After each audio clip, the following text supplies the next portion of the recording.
ધોરણ 6 પ્રકરણ 8 ભારતવર્ષની ભવ્યતા। પાષાણ કાળથી લઈને લગભગ 8મી સદી સુધીના પ્રાચીન ભારતના ઇતિહાસનું આપણે અધ્યયન કર્યું। વિભિન્ન કાળની સંસ્કૃતિ, તેના શાસકો વિશે આપણે માહિતી મેળવી। ભારત એક ઉપખંડ જેટલું મોટું રાષ્ટ્ર છે। પ્રાચીન કાળથી અનેક જાતિ, પ્રજાતિઓ, સમૂહો આ દેશની સમૃદ્ધિથી આકર્ષાઈ આ દેશમાં આવતા રહ્યા છે, જેના કારણે ભારતીય સંસ્કૃતિમાં વિવિધતાનો સંગમ રચાયો છે। જવાહરલાલ નહેરુ, જેને વિવિધતામાં એકતા કહે છે, તેવા આ મહાન દેશની કલા અને સ્થાપત્ય તથા સમાજ જીવનની આપણે માહિતી મેળવીશું, જેનાથી પ્રાચીન ભારતની પ્રજાના ગૌરવશાળી વારસાની આપણને માહિતી મળી શકે। પ્રાચીન ભારત। ખેતી આપણા દૈનિક જીવનની મોટા ભાગની ખોરાક માટેની તેમજ વપરાશની વસ્તુઓ આપણને ખેત પેદાશોમાંથી મળે છે। ખેતીની શરૂઆત પ્રાચીન ભારતમાં થઈ હતી। તે સમયમાં પણ ખેતી માટે વિવિધ ઓજારો અને સિંચાઈની વ્યવસ્થા હતી। પ્રાચીન સમયમાં ઘઉં, જવ, ડાંગર, જુવાર, બાજરી, તલ, વટાણા વગેરેની ખેતી થતી હતી। ઓજારો। હડપ્પા સંસ્કૃતિમાં ખેત ઓજારોમાં હળના અવશેષ મળ્યા નથી, પરંતુ હળ આકારનું રમકડું મળ્યું છે। તેથી જાણી શકાય છે કે તેઓ ખેતીમાં હળનો ઉપયોગ કરતા હતા। આશરે 2500 વર્ષ પહેલાના સમયથી ખેતી માટે લોખંડના સાધનોનો ઉપયોગ વધતો જતો હતો, જેમાં જંગલોને સાફ કરવા માટે કુહાડીઓ, હળના ફણા, ફાલનો પણ સમાવેશ થાય છે। આ ઉપરાંત દાતરડું, કુહાડાથી તેઓ પરિચિત હતા। સિંચાઈ। સમૃદ્ધ ગામડાઓ વગર રાજાઓ અને તેમના રાજ્યનું ટકી રહેવું મુશ્કેલ હતું। જે રીતે ખેતીના વિકાસ માટે નવા સાધનો અને ધરુરોપણ મહત્વપૂર્ણ પગલાં હતા, તેવી જ રીતે સિંચાઈ વ્યવસ્થા પણ ઘણી ઉપયોગી સાબિત થઈ। આ સમયે સિંચાઈ માટે નહેરો, કૂવા, તળાવો તથા કૃત્રિમ જળાશયો બનાવવામાં આવ્યા। પ્રાચીન ભારત। ગ્રામીણ જીવન। ઉત્તર ભારત અને દક્ષિણ ભારતમાં ગ્રામીણ જીવન આ પ્રમાણે હતું। ભારતના ઉત્તર ભાગના ગામનો વડો ગ્રામભોજક કહેવાતો। સામાન્ય રીતે એક જ પરિવારના લોકો આ પદ પર પેઢીઓ સુધી રહેતા। આ પદ વંશ પરંપરાગત હતું। ગ્રામભોજક મોટા ભાગે ગામનો સૌથી મોટો જમીન માલિક હતો। આ જમીન માલિક ભાડૂતી માણસો રાખી ખેતી કરાવતો હતો। રાજા પણ ગામડાના કરવેરા ઉઘરાવવાનું કાર્ય તેમને સોંપતા। તે કાયદા અને વ્યવસ્થાની સ્થિતિ પણ સંભાળતા। દક્ષિણ ભારતમાં 3 પ્રકારના લોકો રહેતા હતા: મોટા જમીનદારો, નાના ખેડૂતો અને જમીન વિહોણા મજૂર એટલે કે દાસ। નગર જીવન।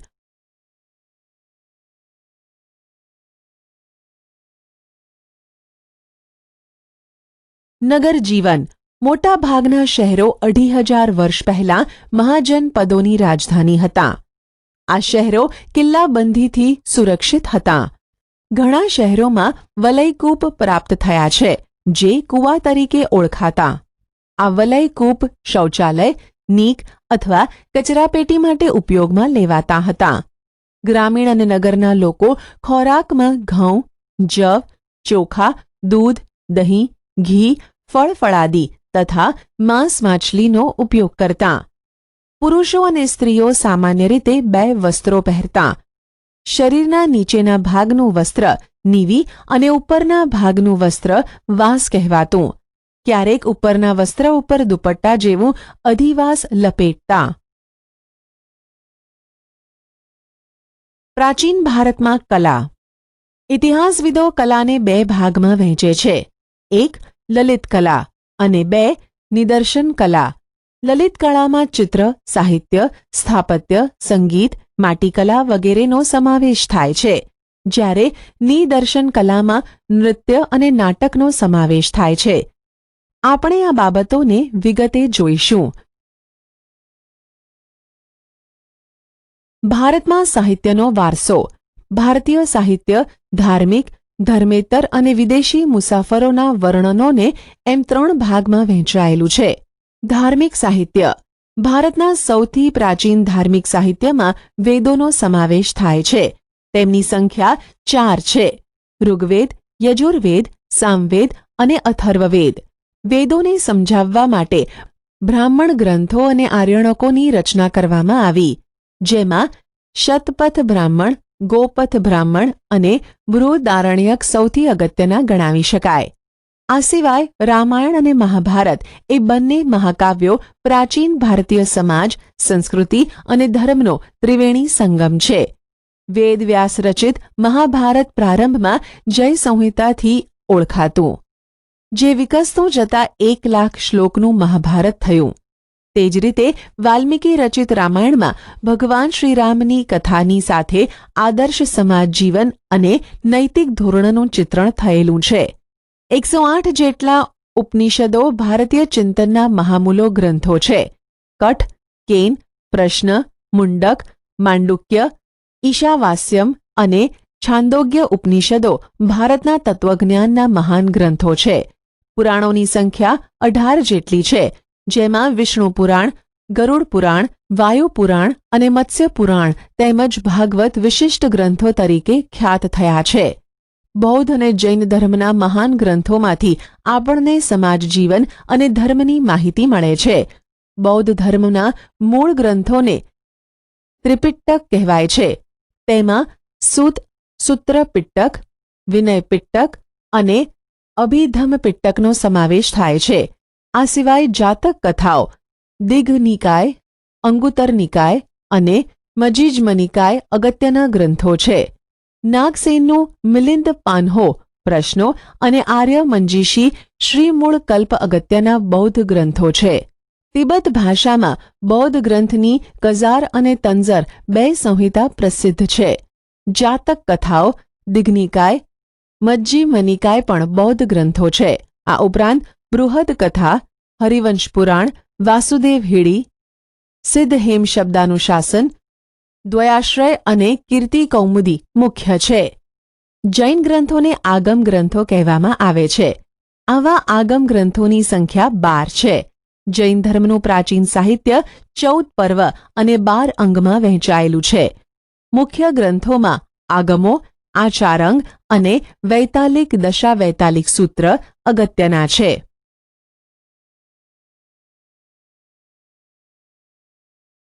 ધર્મેતર સાહિત્ય.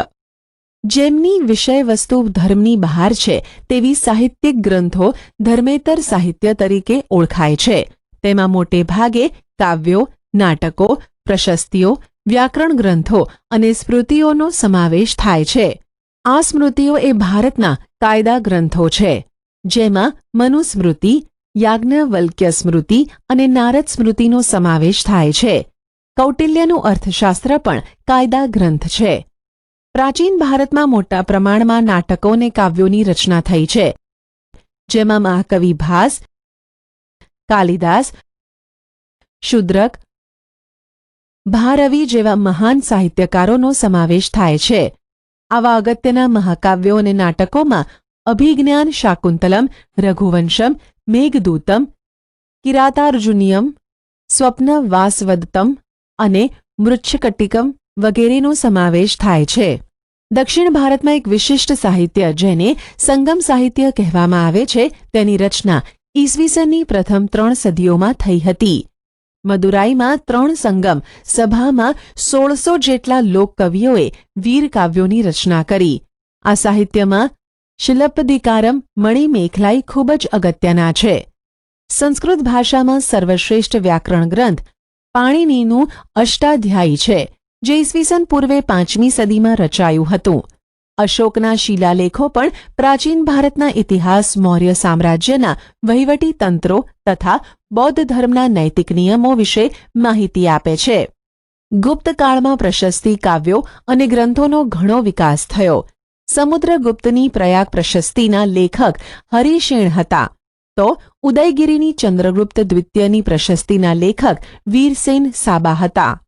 બાણે હર્ષચરિતમમાં હર્ષની પ્રશસ્તિ કરી છે. વિદેશી મુસાફરોના વર્ણનો. ભારતમાં સદીઓથી અનેક વિદેશી પ્રવાસીઓ આવતા રહ્યા છે, જેમણે પોતાના ભારત પ્રવાસના વર્ણનો લખ્યા છે. તેમની આ પ્રવાસ નોંધોમાંથી ભારતીય સંસ્કૃતિ અને પ્રજાજીવનની માહિતી મળે છે. આવા મુસાફરોમાં ચંદ્રગુપ્ત મૌર્યના દરબારમાં રહેલા ગ્રીક એલચી મેગસ્થનીસ ખૂબ જ અગત્યના છે. તેમણે ઇન્ડિકા નામનો એક ઉત્કૃષ્ટ ગ્રંથ લખ્યો છે, જેમાં મૌર્ય યુગ વિશે આપણને માહિતી પ્રાપ્ત થાય છે. એ જ પ્રમાણે ગ્રીક નાવિક ટોલેમીએ ભૂગોળ વિશે લખેલા ગ્રંથમાં ભારતના બંદરો વિશેની માહિતી મળે છે. ચંદ્રગુપ્ત દ્વિતીયના સમયમાં આવેલ ચીનના મુસાફર ફાહિયાને અને સમ્રાટ હર્ષવર્ધનના સમયમાં આવેલ ચીની મુસાફર યુઅન શ્વાંગે તત્કાલીન ભારતીય સમાજ જીવન, શાસકો અને સંસ્કૃતિનું અદ્ભુત ચિત્રણ કરેલું છે. વેપારીઓ, નવા માર્ગો. પ્રાચીન સમયમાં ભારત વિવિધ ચીજવસ્તુઓ તેમજ વિદેશો સાથે વેપાર વાણિજ્યમાં મોખરે હતું. વેપારના કારણે ભારતની આર્થિક સમૃદ્ધિ શિખરે હતી. દેશ વિદેશ સાથેનો વેપાર જમીન માર્ગે અને સમુદ્ર માર્ગે થતો હતો. લોથલ હડપ્ય સંસ્કૃતિનું મોટું બંદર હતું. લોથલમાં બંદરની ગોદી, ડોકયાર્ડ, વહાણના ધક્કા અને વખારના અવશેષો મળ્યા છે, જે દરિયાઈ વાહન વ્યવહારની માહિતી આપે છે. લોથલના લોકો માટીકામના વિવિધ ઘાટના વાસણો અને વિવિધ પ્રકારના દાગીના બનાવતા. સેલખડી, છીપ અને હાથી દાંતમાંથી બનાવેલ મણકાઓનો વેપાર થતો. ભારતના મરી મસાલા અને કિંમતી પથ્થરોની વિશેષ માંગ રહેતી. ભારતથી સ્થળ માર્ગે મધ્ય એશિયા થઈને યુરોપ સુધી સુતરાઉ કાપડ, રેશમી કાપડ અને મસાલાની નિકાસ થતી. ખંભાત, ભરૂચ, સોપારા અને તામ્રલિપ્તિ જેવા આંતરરાષ્ટ્રીય બંદરોના માધ્યમથી વિશ્વના પૂર્વ અને પશ્ચિમ ભાગમાં સુતરાઉ કાપડ, રેશમી કાપડ, મસાલા, તેજાના, ઇમારતી લાકડાની નિકાસ થતી, જ્યારે સોનું, ચાંદી અને અન્ય ચીજોની આયાત થતી. ચીનથી વેપાર અર્થે કેટલાક લોકો દૂરના વિસ્તારોમાં પગપાળા કે ઘોડા ઉપર જતા હતા. તેઓ સાથે રેશમ કાપડ પણ લઈ જતા હતા. તેઓ જે માર્ગે મુસાફરી કરતા હતા તે માર્ગ રેશમ માર્ગ એટલે કે સિલ્ક રૂટ તરીકે જાણીતો બન્યો હતો. મુખ્યત્વે ચીન, ભારત, ઈરાન, અરબસ્તાન, ગ્રીક અને રોમના વેપારીઓ આ વેપાર માર્ગ સાથે સંકળાયેલા હતા. દક્ષિણ ભારતના બંદરો કાળા મરી અને અન્ય તેજાનાની નિકાસ માટે જાણીતા મુખ્ય કેન્દ્રો હતા. પ્રાચીન ભારતમાં ચિત્રકલા. ચિત્ર મનુષ્યના મનોભાવને પ્રગટ કરતું વિશિષ્ટ માધ્યમ છે. સાથે સાથે તે જે તે સમયની વાસ્તવિક પરિસ્થિતિનું પણ ચિત્રણ કરે છે. ભારતમાં સૌથી જૂના ચિત્રો પાષાણ યુગના મળી આવે છે. મધ્યપ્રદેશમાં ભીમબેટકા નામના સ્થળેથી પાષાણ યુગના સમયની આદિમ જનજાતિએ દોરેલા 500 કરતાં પણ વધારે ચિત્રો મળી આવેલ છે, જે આજે પણ એટલા જ જીવંત છે. આ સિવાય અજંતા, ઇલોરા અને બાઘની ગુફાઓમાં તથા અમરાવતીમાં ભારતીય સંસ્કૃતિ સાથે સંકળાયેલા ચિત્રો મોટા પ્રમાણમાં મળી આવે છે. અજંતા ઇલોરાના ચિત્રો વિશ્વવિખ્યાત છે, જેમાં બુદ્ધની જાતક કથાઓ અને બુદ્ધની સાધનાને ચિત્રોમાં વ્યક્ત કરવામાં આવ્યા છે. પદ્મપાણીનું વિશ્વવિખ્યાત ચિત્ર ભારતીય સંસ્કૃતિનું ઘરેણું છે, તો ઇલોરાનું શિવ મંદિર એક જ શિલામાંથી કોતરેલું મહાન શિલ્પ છે. પ્રાચીન ભારતમાં શિલ્પ અને સ્થાપત્ય. હડપ્ય સભ્યતામાં જોવા મળતું નગર આયોજન એ ભારતીય સ્થાપત્યના વિશ્વપ્રસિદ્ધ નમૂના છે. એક સમાન નગર રચના, સ્નાનાગાર, અનાજના કોઠાર, ઔદ્યોગિક એકમો અને વરસાદી પાણીના પ્રબંધ સાથે સંકળાયેલા અનેક સ્થાપત્યો હડપ્ય સભ્યતા સાથે સંકળાયેલા છે, જે પ્રાચીન ભારતનો ઇજનેરી કળાનો ઉત્તમ નમૂનો ગણાય છે. આ સ્થાપત્યોમાં ગુફા સ્થાપત્ય, મંદિર સ્થાપત્ય અને મહેલોના સ્થાપત્યોનો સમાવેશ થાય છે. ગુફા સ્થાપત્યોમાં બારાબારની પહાડીઓ, નાસિકના ગુફા શિલ્પો, અજંતા ઇલોરા અને અમરાવતીના ગુફા શિલ્પોનો સમાવેશ થાય છે. શિલ્પકલામાં મૂર્તિકલાનો ભારતમાં પૂર્ણપણે વિકાસ થયો હતો. મૂર્તિકલામાં બે કળા શૈલીઓ પ્રાચીન ભારતમાં પ્રચલિત હતી. એક ગાંધાર કલા, જે ગ્રીક અને ભારતીય કલા શૈલીનો સંગમ હતી. ઉત્તર પશ્ચિમ ભારતમાં અફઘાનિસ્તાનમાં આવેલા તક્ષશિલા અને ગાંધારમાં આ કલા શૈલીના અનેક નમૂના મળ્યા છે. તેમાં બુદ્ધની મૂર્તિઓ મોટા પ્રમાણમાં બની હતી. બુદ્ધની વિશાળ પ્રતિમાઓ આ કલા શૈલીમાં બામિયાન અને ચારસડ્ડામાં જોવા મળે છે. 2. અન્ય કલા શૈલી સંપૂર્ણ ભારતીય છે, જે મથુરા કલા તરીકે ઓળખાય છે. તેમાં પણ સૌપ્રથમ બુદ્ધની મૂર્તિઓ બની. ત્યારબાદ મથુરા કલા શૈલીમાં હિન્દુ દેવી દેવતાઓની મૂર્તિઓ બનવા લાગી. અમરાવતી, અજંતા, નાસિક, સારનાથમાં પણ મૂર્તિકલાના નમૂના પ્રાપ્ત થયા છે. સ્તૂપો અને વિહારો. બૌદ્ધ ધર્મના સ્થાપત્યમાં સ્તૂપ, ચૈત્ય અને વિહારોનો સમાવેશ થાય છે. ગૌતમ બુદ્ધના નિર્વાણ બાદ તેમના જીવનની યાદગીરી રૂપે સ્તૂપ નિર્માણ શરૂ થયું. સૌપ્રથમ વજીજ સંઘમાં આ સ્તૂપોનું નિર્માણ થયું. સ્તૂપ એટલે નાના ગુંબજ આકારનું અંડાકાર સ્થાપત્ય, જેમાં મધ્યમાં બુદ્ધના અવશેષોને ડાબડામાં રાખવામાં આવતા અને બૌદ્ધ ધર્મીઓ ત્યાં ધ્યાન ધરતા. પછીથી સ્તૂપો ભારતમાં મોટા પ્રમાણમાં બનવા લાગ્યા, જેમાં અશોકનો સાંચીનો સ્તૂપ, લુંબિનીનો સ્તૂપ, સારનાથનો સ્તૂપ ખૂબ જ અગત્યના છે. અશોક પછીના સમ્રાટોએ પણ સ્તૂપ નિર્માણની પરંપરાને જાળવી રાખી. સાંચીના સ્તૂપ ફરતે કાષ્ઠ નિર્માણ કરવાનું કાર્ય શુંગ વંશના રાજાઓએ કર્યું. કનિષ્કે પુરુષપુર, પેશાવરના એક વિશાળ સ્તૂપ, જેને શાહજી કી ડેરી કહેવામાં આવે છે, તેનું નિર્માણ કરાવ્યું. સ્તૂપની આસપાસ પ્રદક્ષિણા પથ હોય છે. ચૈત્યો પણ પછીથી બૌદ્ધ કલાનું બહુ જ મોટું કેન્દ્ર બન્યા. ચૈત્યો ગુફાની જેમ પર્વત કોતરીને બનાવવામાં આવતા. ચૈત્યોમાં ગુફામાં જ હારબંધ સ્તંભો, દરવાજા, વિશાળ પ્રાર્થના મંડપ વગેરે કોતરીને તેને મંદિરનો આકાર આપવામાં આવતો તથા પ્રાર્થના ગૃહ તરીકે તેનો ઉપયોગ થતો. સ્તંભો ઉપર બારીક કોતરકામ કરવામાં આવતું. અમરાવતી, ભજ અને કાર્લેના ચૈત્યો વિશ્વવિખ્યાત થયા છે. બૌદ્ધ અને જૈન સાધુઓને રહેવા માટે પર્વત કોતરીને ગુફાઓ બનાવવામાં આવતી અને તે સ્થળો વિહાર તરીકે ઓળખાતા. જૈન અને બૌદ્ધ સાધુઓ આ વિહારોમાં રહીને અધ્યયન કરતા. યુઅન શ્વાંગે ઉત્તર ભારતમાં અને ગુજરાતમાં 100 જેટલા વિહારો હોવાનું નોંધ્યું છે. જૈન સ્થાપત્ય કલા સાથે પણ મૂર્તિઓ અને વિહારો જોડાયેલા છે. શ્રવણ બેલગોડામાં આવેલી ગોમતેશ્વરની જૈન મૂર્તિ વિશ્વવિખ્યાત છે. જૈન ધર્મના સાધુઓ અને બૌદ્ધ ભિક્ષુઓના નિવાસ માટે પહાડોમાં સંખ્યાબંધ ગુફાઓ બનાવવામાં આવી હતી. શિક્ષણનો વારસો. હડપ્ય સભ્યતાનો વિસ્તાર અને તેની વિકસિત નગર વ્યવસ્થા જોતાં એમ કહી શકાય કે ભારતમાં ઉચ્ચ શિક્ષણ અને ટેકનિકલ શિક્ષણ 4000 વર્ષથી અપાઈ રહ્યું છે. મોહેન્જો દડોમાંથી શિક્ષણ સંસ્થાના અવશેષ પ્રાપ્ત થયા છે. આ સભ્યતા કાંસ્ય સભ્યતા તરીકે પણ ઓળખાતી, એટલે કે તેઓ કાંસુ બનાવવાની ટેકનોલોજી જાણતા. આમ કહી શકાય છે કે રસાયણશાસ્ત્રનો વિકાસ થયો હશે.